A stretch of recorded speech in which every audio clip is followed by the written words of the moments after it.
Welcome to Spooky Campfire Stories. Tonight's terrifying tale of the macabre is something I call Drowned House. On a dark night in Maine, during the middle of July, a young couple moves silently through the woods.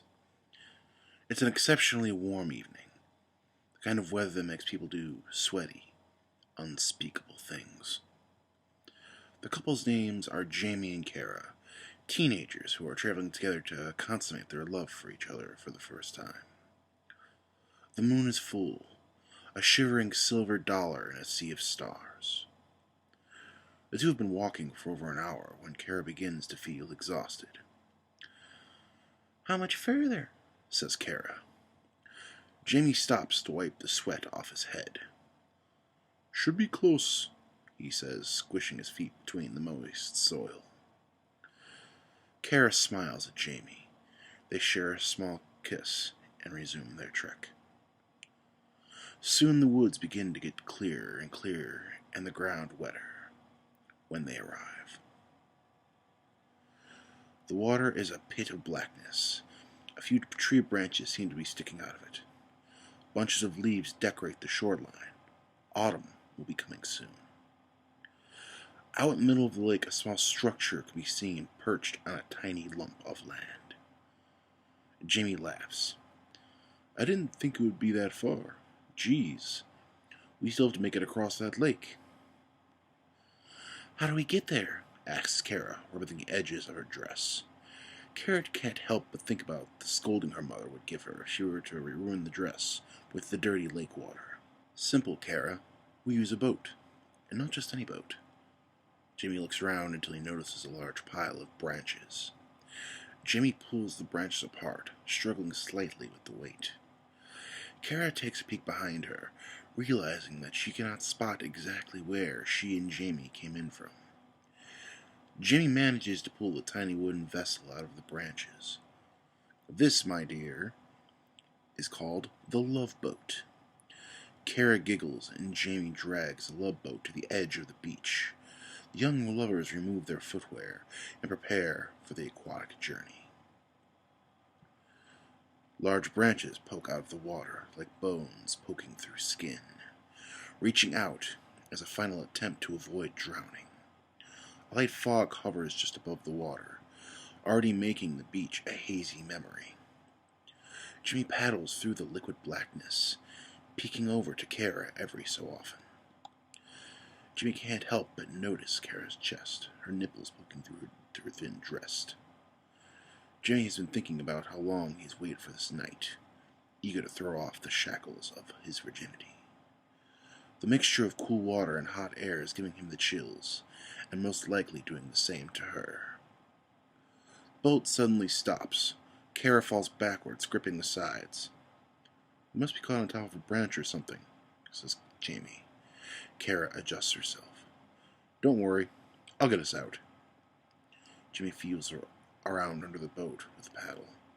Jamie manages to free the Love Boat, shoving the branches away from them. The small island comes into view. Jimmy breathes a sigh of relief. "You know what this place is?" Kara shrugs. "They say, if you were to believe such things, that a couple of boys died out here. These two boys like to come out here into the woods, and one day they saw this little patch of land out in the middle of the lake. The boys, being boys, decided to swim out to the island." Kara starts hearing a scratching sound on the floor of their boat. Jamie continues. "The two boys loved their little island. They even started to bring scrap metal and wood onto it.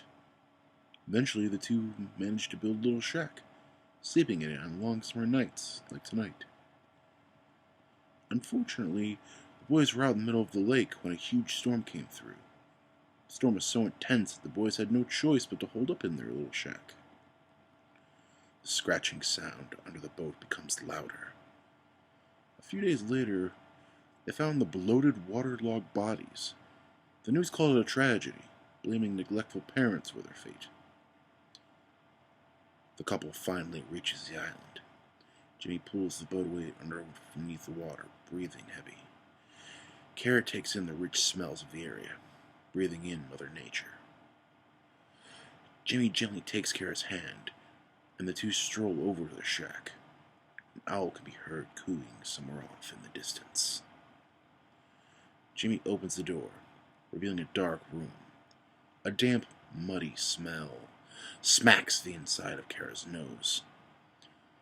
The room is littered with cans of beer and cigarette butts. A large bed is tucked into the corner of the room. The floor is mostly covered with thin pieces of wooden board. Jimmy reaches into his pocket and shows Kara 3 tiny candles. He lights the candles and places them on the floor. The candles bring life into the room, uncovering graffiti on the ceiling. Kara takes a seat on the bed, shivering at the dampness of it. Jimmy sits down next to her. "This place is nuts," says Jamie. "I never thought it would be this creepy." Kara leans over, delivering a kiss on Jamie's cheek. Jimmy turns his head and gives her one back. The two embrace. Thunder shakes the nearby area. A storm approaches. The sound startles the young couple. Jimmy stands up and walks outside the shack. The sky slowly fills with clouds, bringing a slight breeze with it. Kara lays back on the bed, searching for a dry spot. She rolls around it for a moment, finding the driest part of the bed. The shack creaks with age. Stretched out, Kara finds a tiny mirror tucked away between the ground and the bed. She wipes the dirt off the mirror, happily greeting her reflection. On the outside of the shack, Jimmy sees the sky engulfed with blackness. Jimmy turns toward the shack, realizing his fun will be cut short. A twig snaps behind him, and Jimmy looks back and realizes the boat he and Kara arrived in is gone. Kara continues looking in the mirror when the owl outside has suddenly gone silent.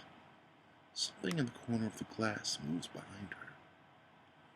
A loud, long creaking sound surrounds the shack. The figure moves closer to Kara, reaching out to touch her. Jamie bursts through the door. "The boat!" he says, panicking. "The boat is gone!" Kara jumps up and runs outside. Jamie and Kara look around. Kara calmly, "Where did it go?" Jimmy looks at her and shrugs. "Did it drift out into the lake?" A crack of lightning strikes the lake. Jamie and Kara jump backwards. "We can't stay here," says Jamie. "We will drown." Kara, enraged, "Well, I can't get these clothes dirty either." "What do you want me to do? Carry you across the lake water?" says Jamie. A gust of wind practically knocks Jamie to the ground. The door to the shack opens behind the couple. A small boy in ragged clothing stands in the doorway. Jamie and Kara freeze as the boy slowly approaches them.